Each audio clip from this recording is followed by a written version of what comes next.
Ladies and gentlemen, welcome back to another video showcasing one of my projects I've been working on for the last couple of months. How the video is going to go down is I'm going to talk about the backstory, the research that's been done, like the journey throughout the implementation, and then end the video with the demonstration. And I'll definitely do my best to put in the timestamps and even on the screen right now. So without further ado, let me go straight into it.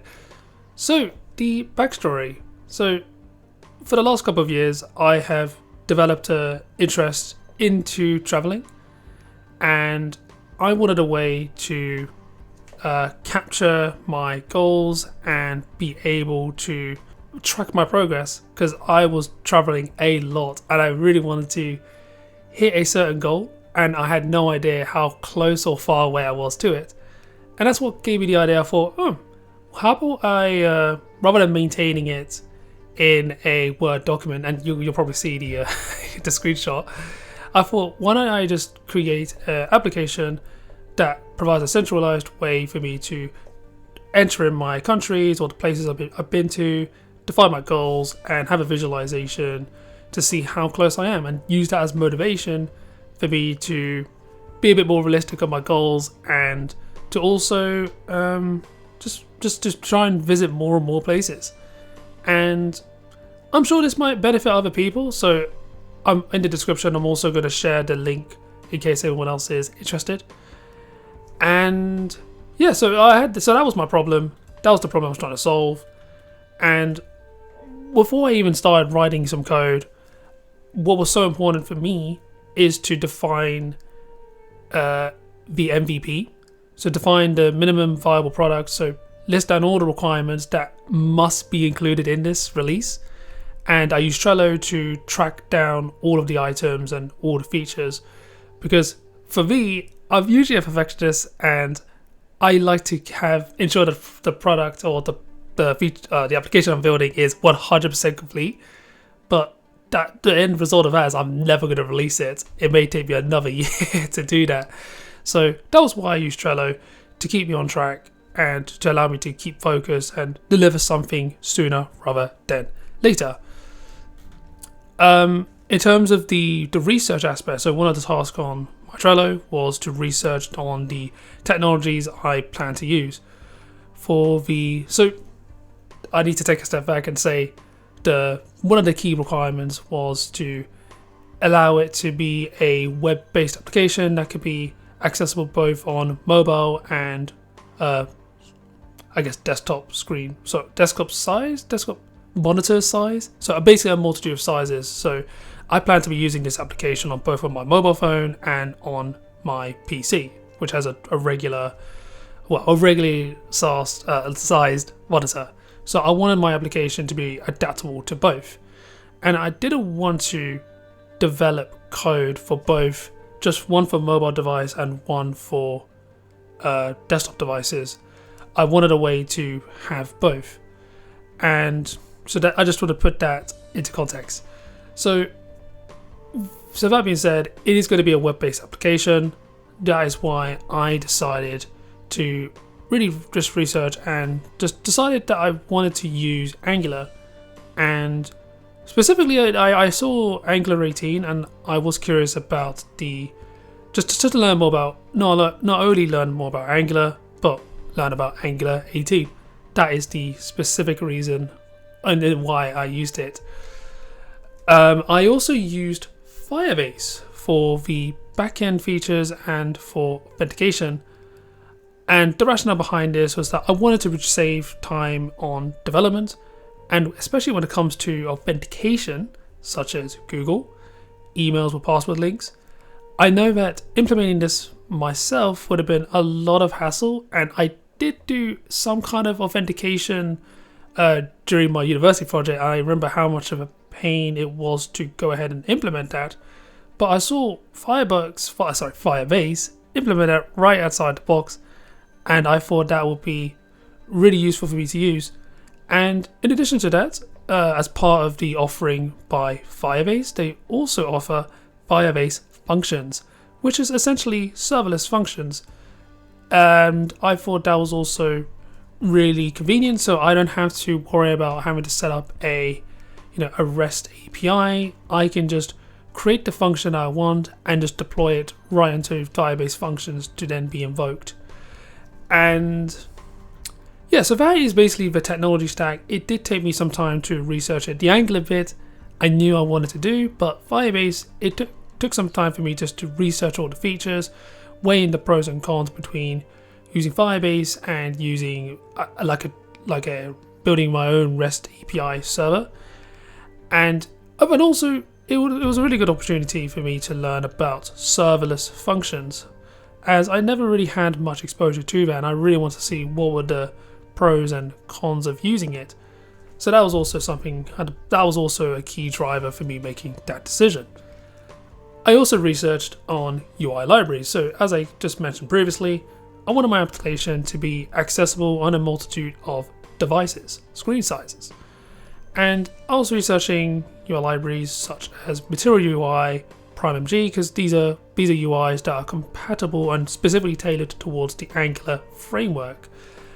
And from doing my research, I decided in the end to actually create my own UI theme. So I had to use and create my own CSS.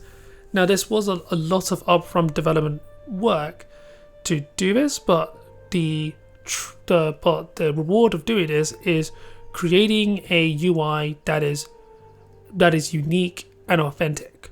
And that was the feel I wanted to create, because even though Material UI and PrimeMG, they look amazing, but the problem is that, especially if I use Material UI, it ends up the application looking like a Google application, if you see what I mean, because I'm reusing a majority of the components, and I didn't want that for myself and the end user. I wanted to create a unique experience, and as I'm a visual person, this was fundamental for me, which is why I decided to go through the CSS, just vanilla CSS approach. I also researched on structuring the NoSQL database, because again, this is an offering in Firebase. So this is specifically the Firestore database. And the reason why I did research on this is because Firestore is essentially a NoSQL database, and as you can probably tell from my past projects, it's mostly been around relational databases. And so I wanted to do some research to make sure that I fully understand what is essentially the transition and what is the considerations that I need to do when designing my NoSQL database. This also includes techniques to try and optimize the cost of my NoSQL database queries, because I believe the read and write operations, that incurs a cost, and I wanted to ensure that I can keep that to an absolute minimum. So there were ways to do this. So that was like keeping so again, in the NoSQL world, you have a concept of collections, which is the equivalent to database tables, and then within the collection you then have your documents. And what's interesting is that I believe that every document can have its own structure, it's very flexible, but every document, so every document will have its fields. Even within that, you can have arrays, that kind of thing. It's basically, if you think of a JSON object containing user information, that's effectively what it is in a document. Effectively, at least. And I'll show you screenshots just to prove a point. What would I also say? Yeah, so it was recommended to implement small documents instead of large documents. So small documents with large collections as opposed to small collections with large documents. And I also considered, caching the content. So especially in this particular project, there was data that I could see wasn't going to be changing over time. And in that case, I thought, okay, let's at least cache it. So cache it in the browser. So if it is in the browser, just simply fetch it, because it's never going to change once I retrieve it. The next step was to research and find a dataset containing countries, and I wanted to have some data around specifically the country name and the ISO code.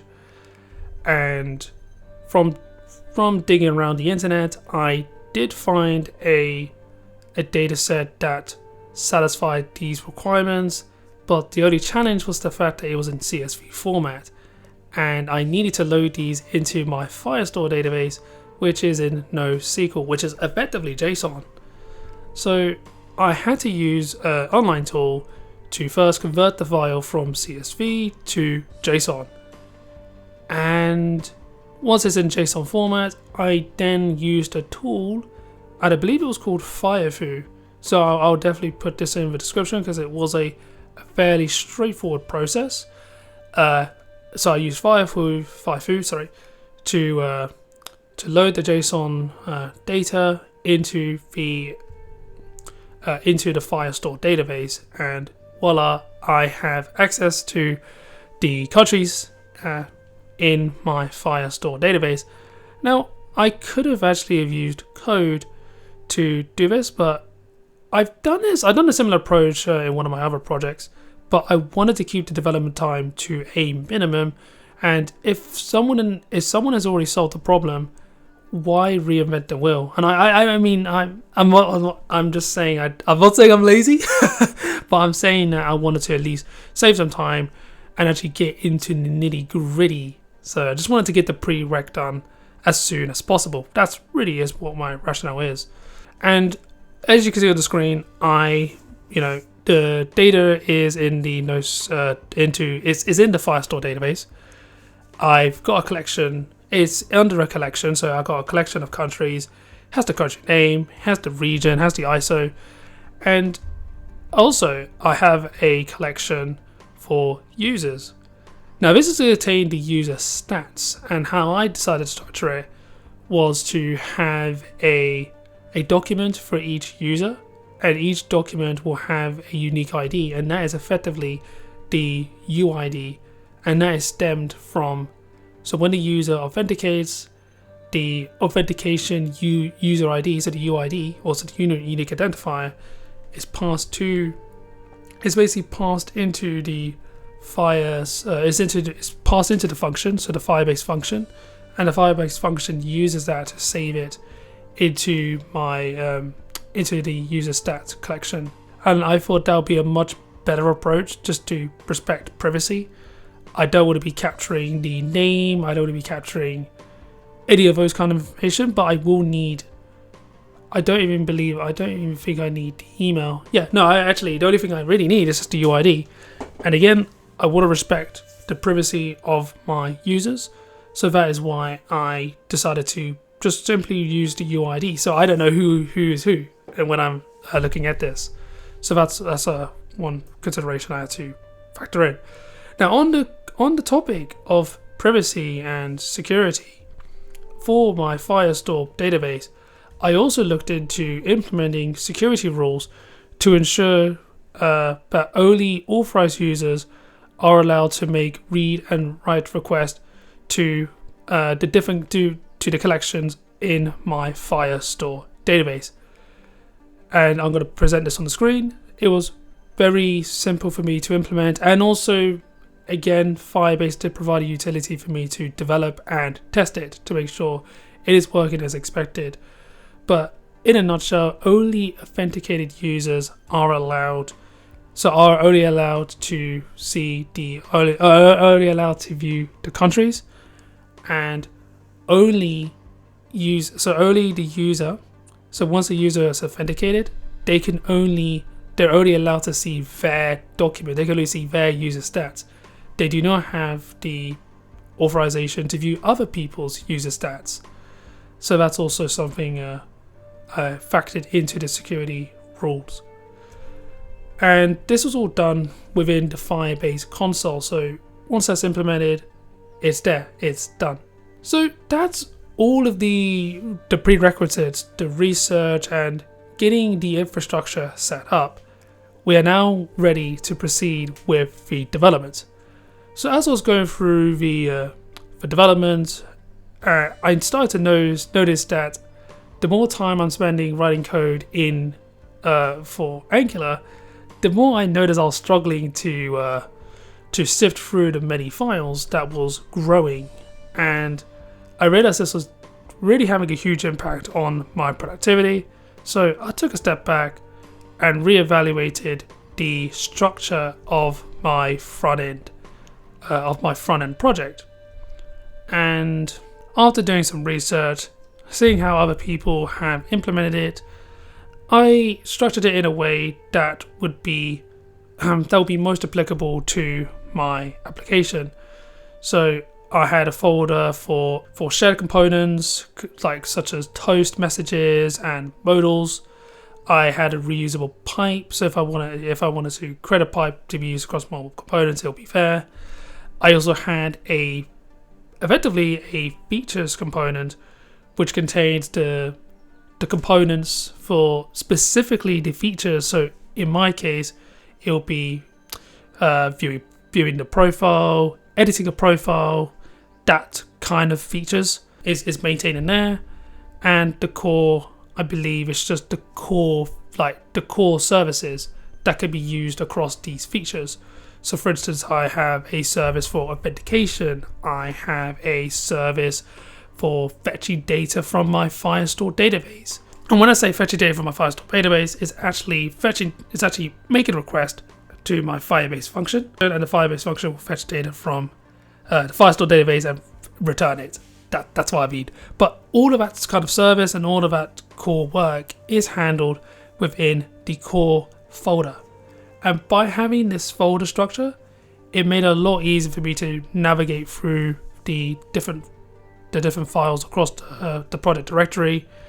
And I believe that was a really good step for me to invest in, to basically do that, because it really did improve my performance in the long run. Also, what I found really convenient, and this is another offering by Firebase, is the fact they have a test emulator to test the Firebase functions locally. Now, that was one of the questions that I had at the very beginning.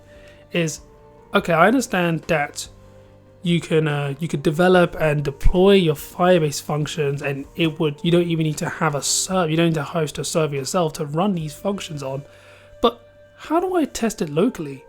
And they have so they offer a test emulator which allows me to run my functions locally, and I just have to add one line of code into my front end to tell it, hey, you're going to be connecting now to the local version of the functions. And it was a very simple and straightforward setup, and it worked amazing. And this is something I use throughout the entire development. And yeah, that was one useful note. So again, I'm going to show on the screen. That was a really good consideration. So in case anyone had that question in their mind, how do you test your Firebase functions locally? You can use the test emulator. So onto the topic of CSS. So as I mentioned, I wanted my application to be accessible both on mobile and desktop devices.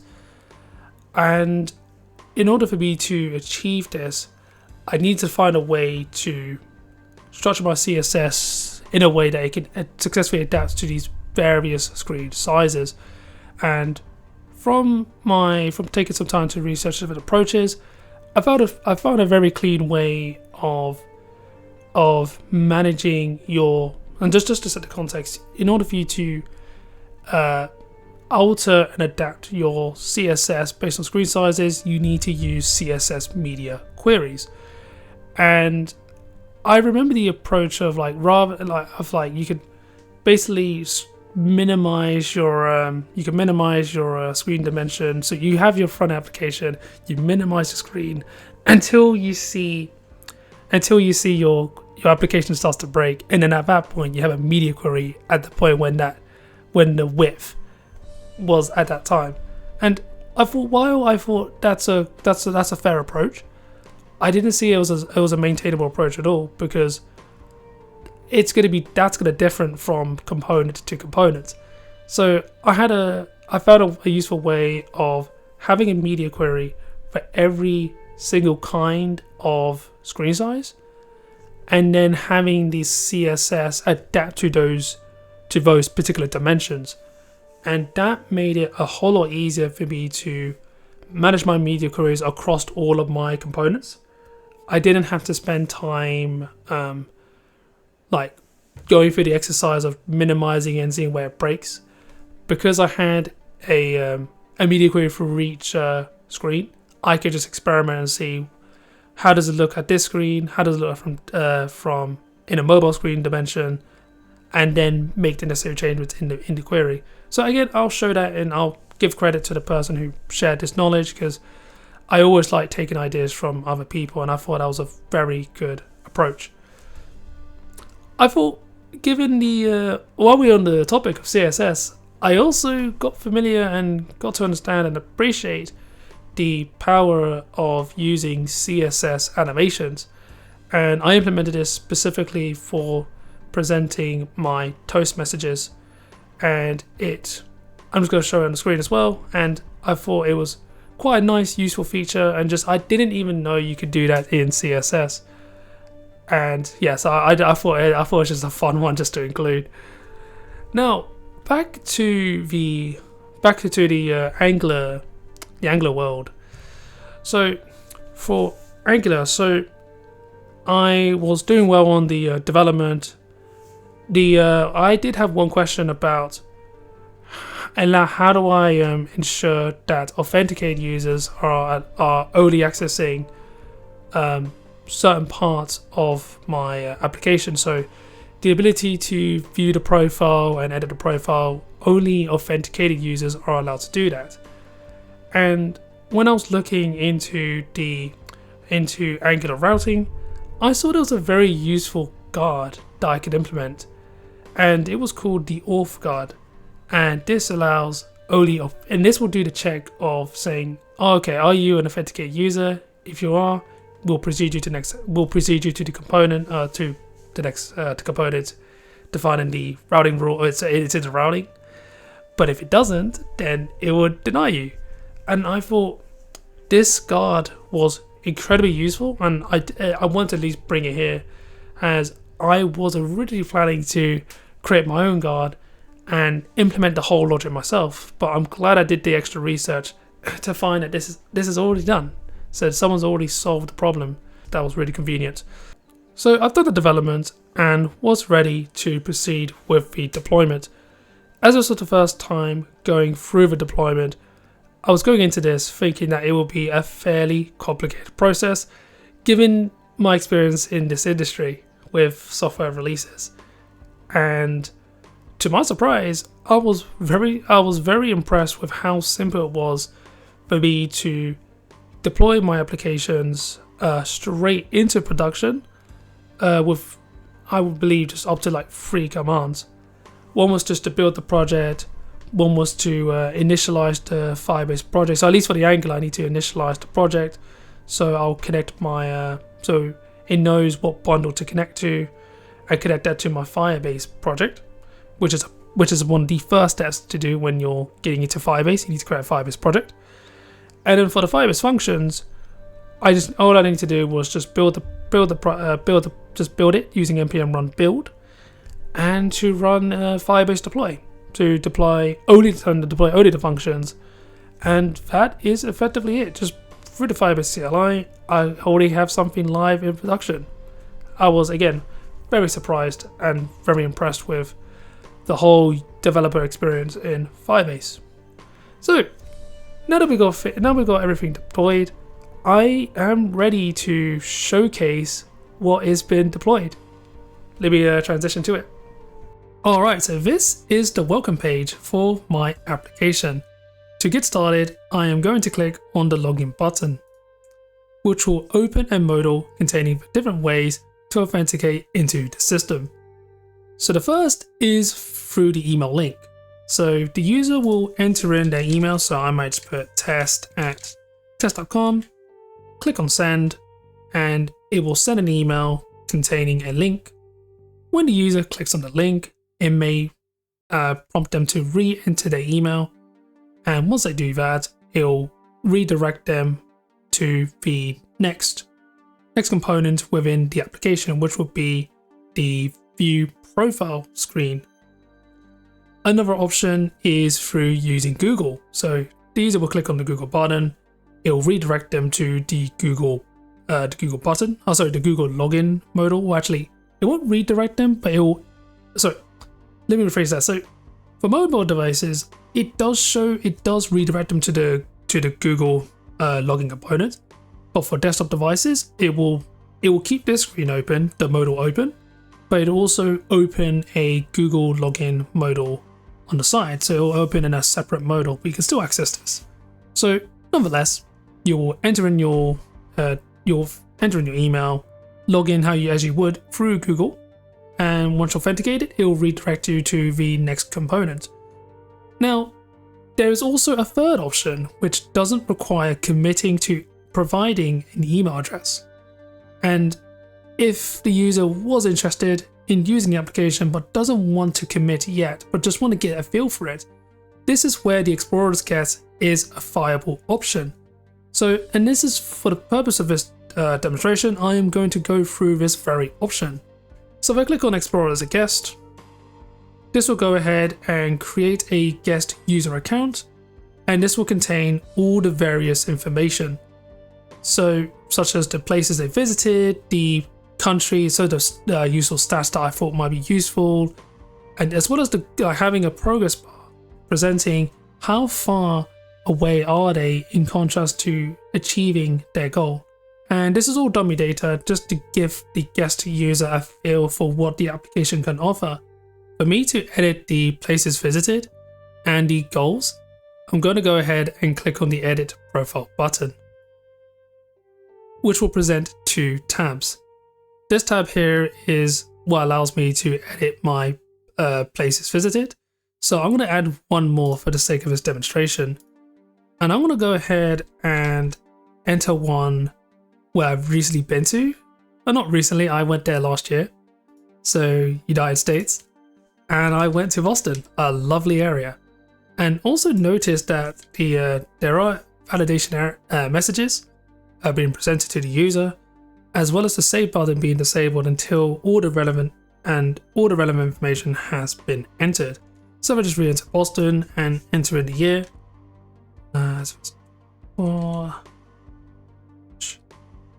you can see the save button has been it's now enabled. If I click on save, get the touch notification.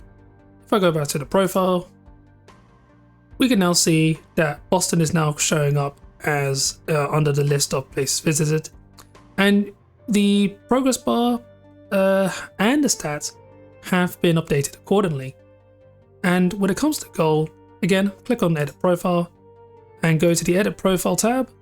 This is the view where I get to define my two goals. The application only supports these two kinds of goals. So one is for countries and another is for places.